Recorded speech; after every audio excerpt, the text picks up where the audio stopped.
Rwanda, a land of 1,000 hills, a nation rising from the ashes. For many, this future lies beyond the horizon, in distant lands promising opportunity. Canada, with its allure of prosperity and peace, beckons like a beacon. This is the story of one such dreamer, a young Rwandan named Alain.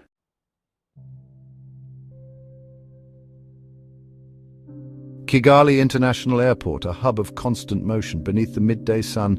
Ingabire goes about his work at the airport warehouse. He's a cargo agent, a small cog in the global machine that ferries dreams and aspirations across continents. But amidst the organized chaos, his mind drifts towards his own aspirations. He longs to be on the other side of the departure gate, to be the one boarding a plane with hope in his heart and a one-way ticket to a brighter future.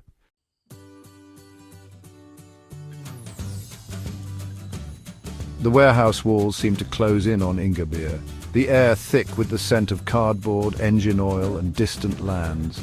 Each day bled into the next, a monotonous cycle of lifting, sorting, and dispatching. He diligently performed his duties, a quiet determination etched on his face, his movements precise and tireless. Yet his mind was a world away, lost in daydreams of a life less ordinary. He imagined the crisp Canadian air filling his lungs, a stark contrast to the dust-laden breeze that swept through the warehouse.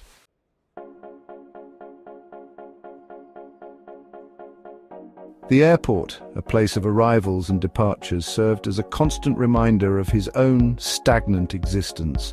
He'd often steal glances at passengers, their faces alight with anticipation or etched with the sadness of goodbyes. He listened intently to their conversations, snippets of foreign languages washing over him like a siren song, drawing him further into his own private Canada. Sometimes he would engage in small talk with travelers, their stories fanning the flames of his desire. These encounters, though brief and fleeting, served as fuel for his dreams.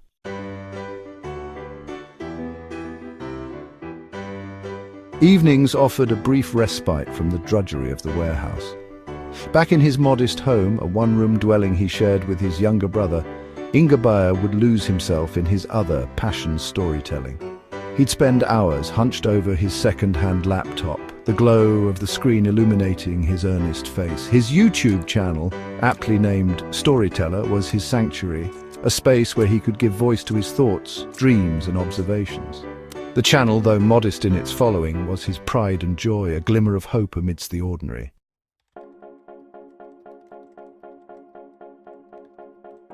Ingabire poured his heart into his YouTube channel, Storyteller. He believed in the power of stories, in their ability to connect, inspire, and transport.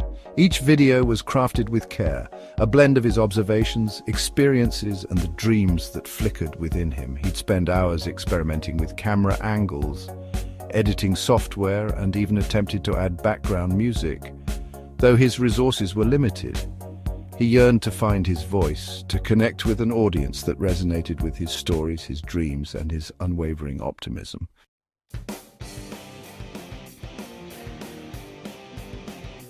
Despite his dedication and the passion he poured into each upload, his channel remained largely unseen.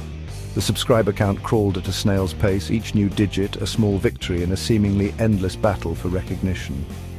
The view counts were disheartening, a stark reminder of the vastness of the digital world and the challenge of standing out amidst the noise. He'd refresh the page endlessly, hoping for a surge in views, a sign that his stories were resonating.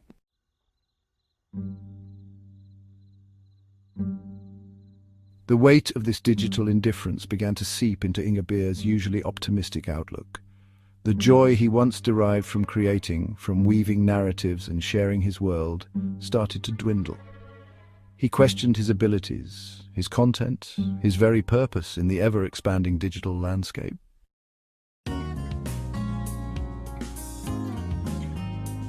Sunday in Kigali, the city's usual frenetic energy had softened, replaced by a languid calm. Ingabire, granted a rare day off from his duties at the airport warehouse, found himself drawn not to the bustling markets or lively social gatherings, but to the quiet solitude of his small room. His laptop, his usual portal to the world of storytelling, lay open before him. But today, his YouTube channel, with its modest view count and the weight of unrealized aspirations, held no allure.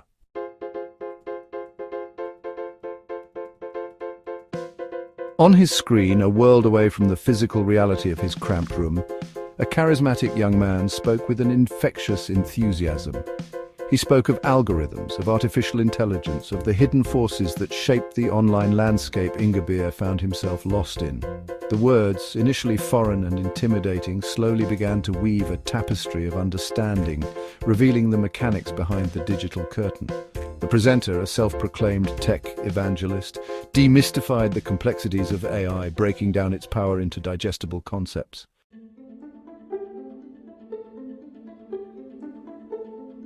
A spark ignited within Ingabir, a flicker of hope he hadn't realized had dwindled. He leaned closer to the screen, his eyes wide with a thirst for knowledge, his fingers furiously scribbling notes on a scrap of paper. He had stumbled upon a new language, a language that spoke not in words but in data points, in algorithms, in the very fabric of the digital world he sought to navigate. The tutorial ended, leaving Ingabir buzzing with a potent mix of excitement and trepidation.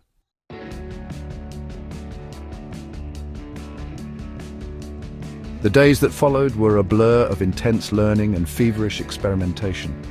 Ingabir, armed with newfound knowledge and a relentless drive, delved headfirst into the world of AI-powered content creation. His modest room transformed into a makeshift digital lab, the air buzzing with the hum of his laptop as he pushed its capabilities to the limit.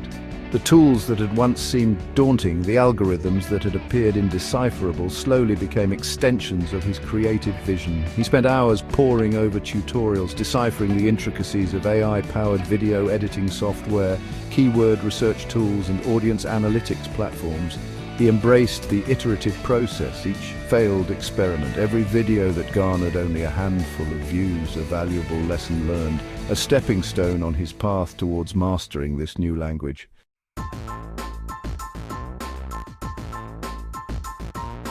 Slowly, almost imperceptibly at first, things began to change. The view count on his channel, once a stagnant reflection of his unrealized aspirations, began to stir. The numbers, once mere digits on a screen, now represented real people, individuals from across the globe connecting with his stories, his voice, his vision. The algorithm, once a mysterious gatekeeper, now seemed like a willing dance partner, guiding his content to the very eyes that craved it. The comment sections, once barren wastelands of indifference, blossomed with engagement. Word of Storyteller, the channel that showcased the heart and soul of Rwanda through the lens of AI-powered creativity, began to spread.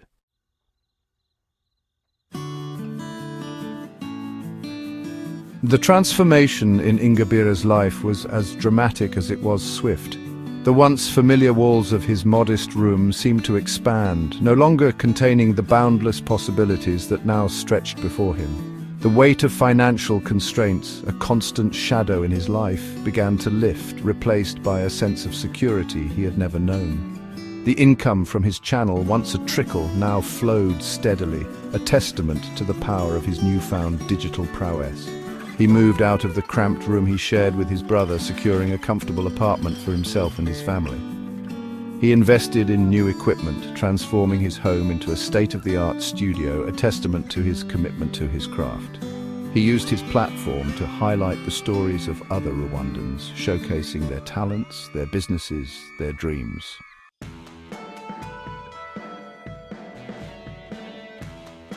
At 30, an age when many of his peers were still grappling with the uncertainties of life, Inger Alain had achieved a level of success he had once only dared to dream of. He had built a thriving business, earned financial independence, and, most importantly, had become a voice for his community, a source of inspiration for aspiring creators across Rwanda. He was invited to speak at conferences, sharing his story on stages far beyond the confines of his bedroom-turned-studio. He became a mentor, guiding other young Rwandans eager to harness the power of digital media. He had become a symbol of hope, a living embodiment of the Rwandan spirit of resilience and innovation. And yet, amidst this whirlwind of success, a quiet realization dawned on Ingabir.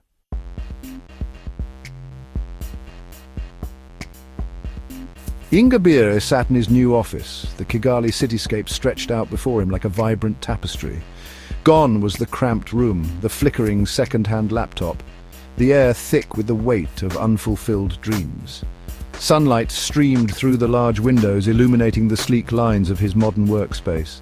On his desk, a reminder of his journey, a framed photograph of his old YouTube channel page, the subscriber count a paltry figure frozen in time. He thought back to his days at the airport warehouse, the longing for Canada, a constant ache in his heart. He recalled the countless hours spent hunched over his laptop, crafting stories that seemed destined to be lost in the digital ether. He remembered the frustration, the self-doubt, the moments when he questioned his path, his purpose. He had found his voice, not in the bustling streets of a foreign city, but in the familiar rhythms of his homeland.